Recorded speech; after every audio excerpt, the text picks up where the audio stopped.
Jack Johnson versus Jim Jeffries was a historical battle to prove male dominance.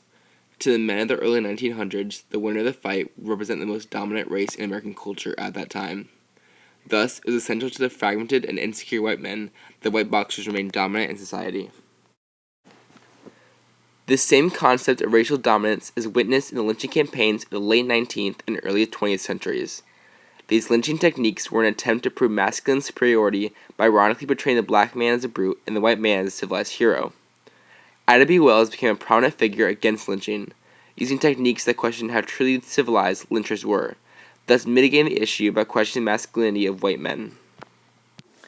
G. Stanley Hall also became a prominent figure in forming the definition of manliness in the early 1900s.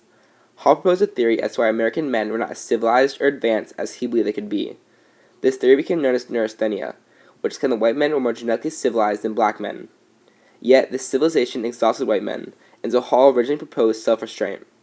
However, he eventually suggested a new idea. In order to combat this drain of life force, Hall utilized the racial recapitulation theory, which proposed that children relive past lives during adolescence. Thus, Hall suggested that a brute youth will lead to a civilized adulthood, but only in white men. Charlotte Perkins Gilman's main role was as an active feminist. She focused on rewriting civilization to prove the central need for women.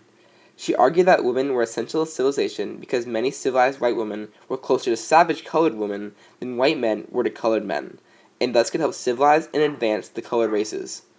While this technique only advanced white women and prevented many women from achieving the true goals of feminism, it was effective, because it allowed men's satisfaction with their own manliness to be fulfilled while simultaneously advancing the feminist agenda. Finally, Bederman uses the example of Theodore Roosevelt. Roosevelt was the epitome of a civilized, masculine man. This gave him great authority in the realm of American culture, so the ideas of white supremacy through a militant, racially based nationalist system quickly caught on. Because Roosevelt was privileged and wealthy, many people fearful of the weakening of male power turned to Roosevelt and decided that to maintain manliness, they must continuously flex the white man's power over other cultures. This led to racial biases and discrimination that allowed swift imperialistic practices to soon unfold.